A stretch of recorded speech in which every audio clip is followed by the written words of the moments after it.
ಹೀಗೆ ತಿರುಗೋದು ನಿಂತರೂ ಪ್ರಳಯ.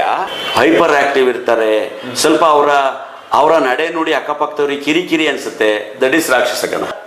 ತಾಯಿ ಹೊಟ್ಟೆಯಿಂದ ಹೊರಗಡೆ ಬಂದಾಗ ಕರಳು ಕಟ್ಟಾದ ಕೂಡಲೇ ಗ್ರಹಗಳು ಒಂದು ಸೆಕೆಂಡ್, ಮೈಕ್ರೋ ಸೆಕೆಂಡ್ಗಿಂತ ಕಡಿಮೆ ಇದರಲ್ಲಿ ಫ್ರೀಸ್ ಆಗತ್ತೆ.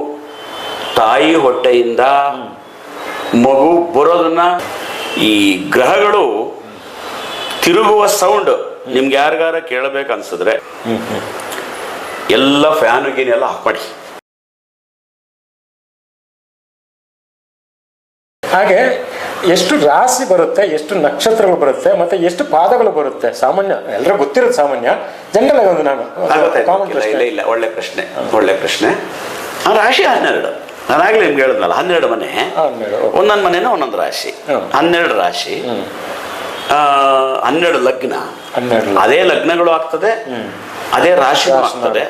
ಮನುಷ್ಯ ಹುಟ್ಟಿದ ಸಮಯದ್ದು ಲಗ್ನ, ಮನುಷ್ಯ ಹುಟ್ಟಿದಾಗ ಚಂದ್ರ ಯಾವ ಮನೆಯಲ್ಲಿ ಇರುತ್ತಾನೆ ಅದು ರಾಶಿ ಅಷ್ಟೇ. ಅದು ರಾಶಿನ, ಅದು ರಾಶಿ. ಈಗ 9 ಗ್ರಹಗಳು ಗಡಿಯಾರ ಥರ, ಅದು ವರ್ಲ್ಡ್ ಅಲ್ಲ ಏನಂತಾರೆ, ಯೂನಿವರ್ಸಲ್ ಕ್ಲಾಕ್. ಭೂಮಿ, ಆಕಾಶ, ಪಂಚಭೂತ ಎಲ್ಲ ಸೇರಿ ಒಂದು ಕ್ಲಾಕ್ ಅದು. ಆ ಕ್ಲಾಕ್ ನಲ್ಲಿ ಗ್ರಹಗಳು ಸಂಚಾರ ಮಾಡ್ತಾ ಇರುತ್ತೆ, ಈಗ ಹೋಗ್ತಾ ಇರುತ್ತೆ.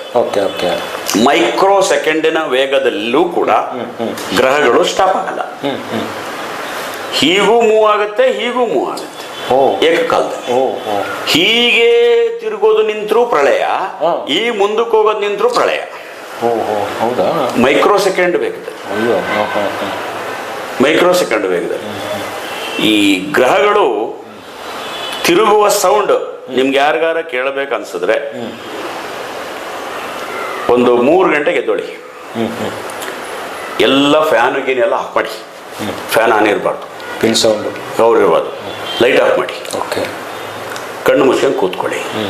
ಒಂದು ಸೌಂಡ್ ಬರುತ್ತೆ ನಿಮಗೆ, ಸುಮ್ಮನೆ ಫಸ್ಟೇ ಕೇಳಲ್ಲ. ಒಂದು 5, 10, 30, 40, ಒಂದು 70, 80 ಸೆಕೆಂಡ್ ಹೋಗ್ಲಿ, ಆಮೇಲೆ ಒಂದು ಸೌಂಡ್ ಬರುತ್ತೆ ನಿಮಗೆ, ಸಿಂಗ್ ಅಂತ ಒಂದು ಸೌಂಡ್ ಬರುತ್ತೆ. ಅದೇ ಗ್ರಹಗಳು ತಿರುಗುವ ಸೌಂಡ್. ಎಕ್ಸಾಕ್ಟ್ 3 ಗಂಟೆಗೆ ಬೆಳಿಗ್ಗೆ ಜಾವ 3 ಗಂಟೆಗೆ, ಯಾಕೆಂದ್ರೆ ಅಷ್ಟು ಸೈಲೆಂಟ್ ಆಗಿರುತ್ತೆ ಅವಾಗ. 3 ಗಂಟೆಯಿಂದ ಎಷ್ಟು ಟೈಮ್ ಅಂತ ಇದೆ, ಎಷ್ಟು ಟೈಮ್ ಏನಿಲ್ಲ. 3 ಗಂಟೆ ಎದ್ದೇಳಬೇಕು. 6 ಗಂಟೆ ಮೇಲೆ ಕೇಳಲ್ಲ, ಆಗಲ್ಲ. 3 ಗಂಟೆ ಈಗಲೂ ಸೌಂಡ್ ಇದೆ ನಮ್ಗೆ, ಕೇಳಲ್ಲ. ಈಗ ಈ ಪ್ರಪಂಚ ಸೌಂಡ್ ಜಾಸ್ತಿ ಆಗಿದೆ, ಕೇಳಿಸಲ್ಲ. ಕರೆಕ್ಟ್, ಅದು ಹೌದು, ಕರೆಕ್ಟ್. 12 ಗಂಟೆವರೆಗೂ ಈ ವೆಹಿಕಲ್ ಅದು ಇದು ಸೌಂಡ್ ಇರುತ್ತೆ ಅನ್ಕೊಳ್ಳಿ. 3 ಗಂಟೆಗೆ ಅದು ಇರಲ್ಲ. ಆ ಸೌಂಡ್ ಒಂದು ಕೇಳುತ್ತೆ, ಆ ತಿರುಗುವ ಸೌಂಡು ಭೂಮಿ ಮೇಲೆ ಕೇಳುತ್ತೆ ನೋಡ್ರಿ. ಇದು ಗ್ರಹಗಳದ್ದು. ಯಾಕೆ ಅಂದ್ರೆ ಭೂಮಿಯ 10 ಪಟ್ಟು ದೊಡ್ಡದಿದೆ ಗುರುಗ್ರಹ. 10 ಭೂಮಿ ಹಾಕ್ಬೇಕು ಒಂದು ಗುರುಗ್ರಹಕ್ಕೆ. ಇನ್ಯಾವ ಸೈಜ್ ಇರ್ಬೋದು ಅದು, ಅಲ್ವಾ? ಅದಕ್ಕೆ ಆ ಸೌಂಡ್ ನೋಡಿ. ಈ ವಿಷಯ ನೋಡಿ, ಎಷ್ಟೆಷ್ಟು ವಿಷಯಗಳಿದೆ ನೋಡಿ. ನಾವೆಲ್ಲ ಫಸ್ಟ್ ಮೊದಲ ಕೇಳ್ತೇವೆ, ಹಂಗೆ ಆಕ್ಷನ್ ಆಗ್ತದೆ ಹೇಳ್ತಿದ್ರೆ.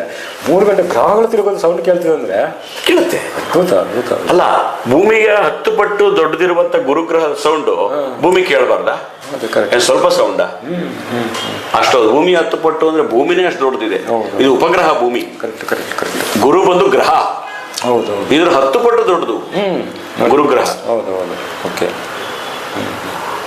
ಹೆಚ್ಚು ಕಮ್ಮಿ ಗುರುಗ್ರಹದೇ ಸೈಜ್ ಇರ್ತಕ್ಕಂಥದ್ದು ಶನಿ, ಬುಧ, ಕುಜ, ಶುಕ್ರ.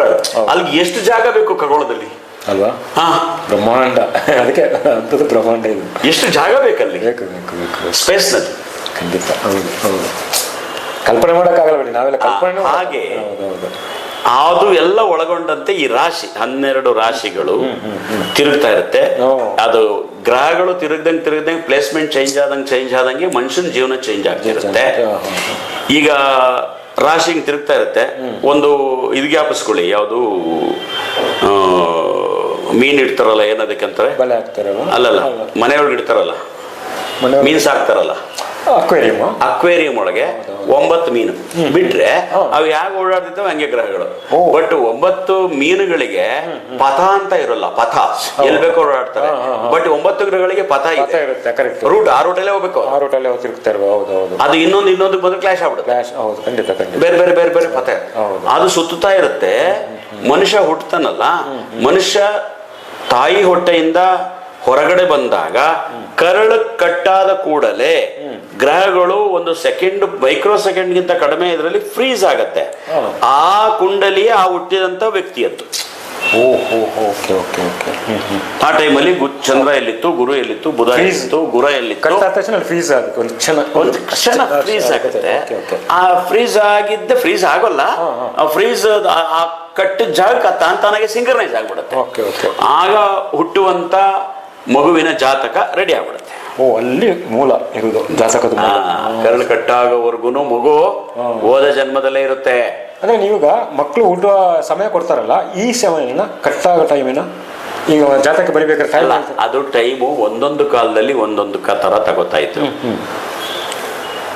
ಒಂದು ಕಾಲದಲ್ಲಿ ತಗೋತಿದ್ರು ತಾಯಿ ಹೊಟ್ಟೆಯಿಂದ ಮಗು ಬರೋದನ್ನ ಕೆಲವು ಪಂಡಿತರು ಜ್ಞಾನಿಗಳು ತಗೋತಾ ಇದ್ರು. ಕೆಲವರು ಮಗು ಫಸ್ಟ್ ಅಳುತ್ತಲ್ಲ, ಅಮ್ಮ ಅಂತ ಅಳುತ್ತಲ್ಲ, ಅಂದ್ರೆ ಅದು ಉಸಿರು ತಗೊಂಡು ಅಂತ, ಯಾವುದು ಪಂಚಭೂತದನ್ನ ಉಸಿರು ತಗೊಂಡು ಅಂತ ಆ ಟೈಮ್ ತಗೋತಾ ಇದ್ರು. ಕೆಲವರು ಕರಳು ಕಟ್ಟಾಗೋದನ್ನ ತಗೋತಾ ಇದ್ರು. ಈಗ ಆಲ್ಮೋಸ್ಟ್ ಎಲ್ಲ ಕರಳು ಕಟ್ಟಾಗಿದ್ದನ್ನೇ ತಗೋತಾರೆ. ಯಾಕೆಂದ್ರೆ ಮಗು ಅಳೋದು ಒಂದು 5 ನಿಮಿಷ ಲೇಟ್ ಆಗ್ಬೋದು. ಕರೆಕ್ಟ್ ಹೌದು ಅಲ್ವಾ. ಆಮೇಲೆ ಈ ಮಗು ಹೊಟ್ಟೆ ಒಳಗಿಂದ ಹೊರಗೆ ತಂದ ತಕ್ಷಣ ತುಂಬಾ ಹೊತ್ತೇನು ಇಟ್ಕೊಳಕ್ ಆಗಲ್ಲ, ಇಮಿಡಿಯೇಟ್ ಕರಳು ಕಟ್ ಮಾಡ್ಬೇಕು. ಹಾಗಾಗಿ ಈಗ ಕರಳು ಕಟ್ ಮಾಡೋ ಸಮಯವನ್ನ ಎಲ್ಲರೂ ಜಾತಕ ಬರೆಯಕ್ಕೆ ನಿರ್ಧರಿಸ್ತಾರೆ. ಅದನ್ನೇ ನೋಟ್ ಮಾಡ್ಕೊಂಡ್ಬಿಡ್ತಾರೆ. ಸೂಪರ್. ಅಂದ್ರೆ ಈಗಿನ ಜನಕ್ಕೆ ನಿಮ್ಮ ಅಭಿಪ್ರಾಯ ಪ್ರಕಾರ ಒಂದು ಮೆಸೇಜ್ ಅಂದ್ರೆ ಇದನ್ನೇ ಹೇಳ್ಬೋದಾ? ಇದನ್ನೇ ಹೇಳ್ಬೋದು ಅಲ್ವಾ, ಪ್ರೇಕ್ಷಕರೇ ಬರಾಗ ನಾನು ಹೇಳ್ಬೋದು. ಆಮೇಲೆ ನಿಮ್ಮ ಪ್ರಶ್ನೆಯ ಪ್ರಕಾರ 12 ರಾಶಿಗಳು, 12 ಲಗ್ನಗಳು, 27 ನಕ್ಷತ್ರಗಳು. 27 ನಕ್ಷತ್ರಗಳು, ಒಂದೊಂದು ನಕ್ಷತ್ರಕ್ಕೆ 4 ಪಾದಗಳು. 27 into 4. ಒಂದೊಂದು ಪಾದಕ್ಕೆ ಒಂದೊಂದು ನಕ್ಷತ್ರಕ್ಕೆ 4 ಪಾದಗಳು. ಒಂದು ನಕ್ಷತ್ರ 24 ಗಂಟೆ, 6 ಗಂಟೆಗೆ ಒಂದು ಪಾದ, 6 4 24. It's beautiful mathematics. ಖಂಡಿತ. ಇವತ್ತು 10 ಗಂಟೆಗೆ ಒಂದು ನಕ್ಷತ್ರ ಶುರುವಾದ್ರೆ ನಾಳೆ ಬೆಳಿಗ್ಗೆ 10 ಗಂಟೆವರೆಗಿರುತ್ತೆ. 10 ಗಂಟೆಯಿಂದ 11, 12, 1, 2, 3, 4 ಒಂದು ಪಾದ, 5, 6, 7, 8, 9, 10 ಒಂದು ಪಾದ. ಅಲ್ಲಿ ಚೇಂಜ್ ಆಗುತ್ತೆ, ಪಾದಗಳು ಚೇಂಜ್ ಆಗುತ್ತೆ. ಹೌದಾ? ಅದಕ್ಕೆ ಮನುಷ್ಯಂದು ಒಂದು ಕ್ಷಣದಿಂದ ಒಂದು ಕ್ಷಣಕ್ಕೆ ಮೈಂಟಾಲಿಟಿ ಚೇಂಜ್ ಆಗುತ್ತೆ. ಒಂದನೇ ಪಾದದವ್ರ ಕ್ಯಾರೆಕ್ಟರ್ ಬೇರೆ. ನಾನು ಕಳೆದ ಎಪಿಸೋಡ್ಗಳಲ್ಲಿ ಬಿ ಗಣಪತಿ ಅವ್ರ ಚಾನಲ್ ಹೇಳಿದ್ದೀನಿ ನಾನು. ಒಂದನೇ ಪಾದದವ್ರ ಕ್ಯಾರೆಕ್ಟರ್ ಬೇರೆ, 2ನೇ ಪಾದದವ್ರ ಕ್ಯಾರೆಕ್ಟರ್ ಬೇರೆ, 3ನೇ ಪಾದದವ್ರು ಬೇರೆ, 4ನೇ ಪಾದದವ್ರು. ನಕ್ಷತ್ರ ಮಾತ್ರ ಒಂದೇ. 4 ಪಾದಗಳ ಪ್ರಕಾರ ಕ್ಯಾರೆಕ್ಟರ್ ಚೇಂಜ್ ಆಗುತ್ತೆ. ಓಕೆ. ಗಂಟೆ ಆ ಲೆಕ್ಕದಲ್ಲಿ ಅದು ಚೇಂಜ್ ಆಗ್ತಾ ಚೇಂಜ್ ಆಗುತ್ತೆ. ಆವಾಗ ಮನುಷ್ಯನ ಗುಣಗಳು ಗಂಟೆ ಲೆಕ್ಕದಲ್ಲಿ ಚೇಂಜ್ ಆಗಲ್ಲ, ಡಿಗ್ರಿ ಲೆಕ್ಕದಲ್ಲಿ. ಡಿಗ್ರಿ ಲೆಕ್ಕ ಇಲ್ಲಿ ಡಿಗ್ರಿ ಹೇಳಿದ್ರೆ ಜನಕ್ಕೆ ಅರ್ಥ ಆಗಲ್ವಲ್ಲ ಅಂತ ನಾನು ಹೇಳಿಲ್ಲ. ಡಿಗ್ರಿ ಲೆಕ್ಕದಲ್ಲಿ ಒಂದು ಪಾದಕ್ಕೆ 3 ಡಿಗ್ರಿ 20 ನಿಮಿಷ. ಎಷ್ಟು? 3 ಡಿಗ್ರಿ 20 ನಿಮಿಷ. 2 ಡಿಗ್ರಿಗೆ 640. ಅದಕ್ಕೆ ಮತ್ತೆ 3 ಡಿಗ್ರಿ 20 ನಿಮಿಷ ಸೇರಿಸಿ 13 ನಿಮಿಷ 20 ಸೆಕೆಂಡ್, 16 ನಿಮಿಷ 40 ಸೆಕೆಂಡ್ಗೆ ಒಂದು ಪಾದ ಮುಗಿಯುತ್ತೆ. ನಕ್ಷತ್ರ, ಅದೇ ನಕ್ಷತ್ರ ಒಂದು ಪಾದ. ಇಷ್ಟನ್ನು ಒಂದು ನಕ್ಷತ್ರ ಮುಗಿಯುತ್ತೆ. ಇಷ್ಟು ಮುಗಿಯೋದಕ್ಕೆ ಚಂದ್ರ ಒಂದ್ ಮನೇಲಿ 2 ಕಾಲ್ ದಿನ ಇರ್ತಾನೆ. 2 ಕಾಲ್ ದಿನ ಚಂದ್ರ 30 ಡಿಗ್ರಿ ಟ್ರಾವೆಲ್ ಮಾಡ್ತಾನೆ, 30 ಡಿಗ್ರಿ. ಆ 30 ಡಿಗ್ರಿ ಟ್ರಾವೆಲ್ ಮಾಡೋ ಅಷ್ಟೊತ್ತಿಗೆ ಆ ಮನೆಯ 9 ಪಾದಗಳು ಮುಗಿತಾವೆ. 4, 4, 8, 1, 9 ಪಾದಗಳು ಮುಗಿತಾ. ಕರೆಕ್ಟ್. ಒಂದು ರಾಶಿಯಲ್ಲಿ ಇಷ್ಟು ಮುಗಿಯಕ್ಕೆ 2 ಕಾಲ್ ದಿನ ಆಗುತ್ತೆ. ಸರಿ, ಹೆಂಗಿದೆ ಲೆಕ್ಕ? ಮ್ಯಾಥಮೆಟಿಕ್ಸ್ ಬಹಳ ಇಂಪಾರ್ಟೆಂಟ್ ಆಗಿರ್ತದೆ. ಮ್ಯಾಥಮೆಟಿಕ್ಸೇ ಬಹಳ ಮುಖ್ಯ ಜ್ಯೋತಿಷ್ಯದಲ್ಲಿ. ಲೆಕ್ಕ ತಪ್ಪಿದ್ರೆ ಜ್ಯೋತಿಷ್ಯ ಹೋಯ್ತು. ಎಷ್ಟು ಕ್ಲೀನ್ ಆಗಿ ಲೆಕ್ಕ ಹಾಕ್ಬೇಕು ನೋಡಿ, ಅದೆಲ್ಲ ಬಹಳ ಅದ್ಭುತ ಇದೆ. ಈಗ ನಕ್ಷತ್ರಗಳು ಹೇಳಿದ್ರಿ, 27 ನಕ್ಷತ್ರ. ಇದ್ರಲ್ಲಿ ಬಹಳ ಪ್ರಾಮುಖ್ಯವಾದ ನಕ್ಷತ್ರ ಯಾವುದು ಅಂತ ಹೇಳ್ಬೋದಾ? ಮತ್ತೆ ಅದರಿಂದ ಅಂದ್ರೆ ಪ್ರಬಲವಾದ ನಕ್ಷತ್ರ ಹೇಳ್ತಾರದು, ಅದರಿಂದ ಒಳ್ಳೇದಾಯ್ತು ಕೆಟ್ಟದಾಯ್ತು ಅನ್ನೋದ್ರ ಬಗ್ಗೆ ನಾನು ಹೇಳ್ತಿರೋದು. ಯಾವ್ದು ಒಳ್ಳೆ ನಕ್ಷತ್ರಗಳು ಇದರಲ್ಲಿ? ಇಲ್ಲಿ ಒಳ್ಳೆ ನಕ್ಷತ್ರ ಕೆಟ್ಟ ನಕ್ಷತ್ರ ಅಂತ ಇಲ್ವೇ ಇಲ್ಲ. ಯಾಕೆ ಅಂದ್ರೆ 3 ಬರುತ್ತೆ: ದೇವಗಣ, ರಾಕ್ಷಸಗಣ, ಮನುಷ್ಯಗಣ. 9 ನಕ್ಷತ್ರ ದೇವಗಣ. ಸಾಮಾನ್ಯ ದೇವಗಣವನ್ನು ಒಳ್ಳೆ ನಕ್ಷತ್ರ ಅಂತೀವಿ. ಮಧ್ಯಮ ಮನುಷ್ಯಗಣ. ಸ್ವಲ್ಪ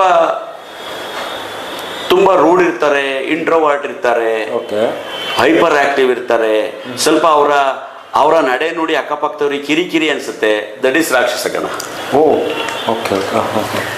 ಮನುಷ್ಯಗಣ ಆ ಕಡೆಗೂ ಇಲ್ಲ ಈ ಕಡೆಗೂ ಇಲ್ಲ, ಸಾಫ್ಟ್ ಇರ್ತಾರೆ. ಒಂದ್ ಸ್ವಲ್ಪ ಅವರಲ್ಲಿ ಜೀವನ ಭಯ ಇರುತ್ತೆ, ಒಂದ್ ಸ್ವಲ್ಪ ಅವರಲ್ಲಿ ಆತಂಕ ಇರುತ್ತೆ ಮನುಷ್ಯಗಣ. ಪ್ರೇಕ್ಷಕರವಾಗಿ ನಾನು ನಿಮಗೆ ಥ್ಯಾಂಕ್ಸ್ ಹೇಳ್ತಾ ಇದ್ದೀನಿ. ಧನ್ಯವಾದಗಳು, ಎಲ್ಲ ವಿಷಯ ಮಾಹಿತಿ ಕೊಡ್ತಾ ಇದಕ್ಕೆ. Thank you sir.